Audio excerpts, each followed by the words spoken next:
So what we get out of this piece of equipment is an amazing combination of balance, core training, total body movement, functional training, and ultimately the best part about it is you're getting a great cardio workout in without even knowing it, right? And what we want to do is translate that onto something that's going to be functional, like walking or running, which is what we do in our lives or in sports. So the first thing that we're going to do on here is that we're going to teach somebody how to weight shift. And basically what we see is that people favor one side of the body more than the other, and they don't weight shift very well. So to run effectively, especially after an injury, you have to make sure that you're loading both sides of the body, right? So whenever somebody takes off to run, and what we see is after an injury is that they favor one side. Especially with walking, we call that a limp. When somebody favors one side of the body, and we even see it with shoulder injuries, right?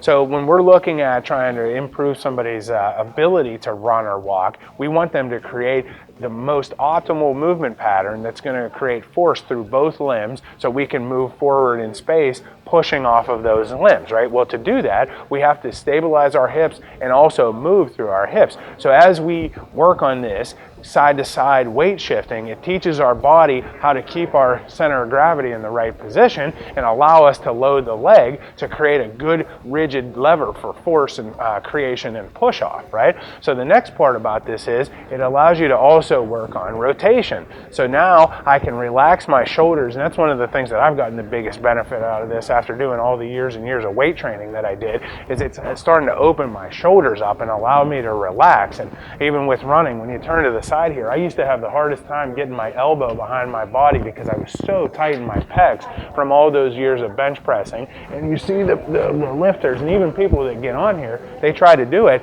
and they stiffen up. Right? It's the first movement that they do because they're not used to fluidly relaxing their arms. Again, that baby, you don't see them get restricted, right?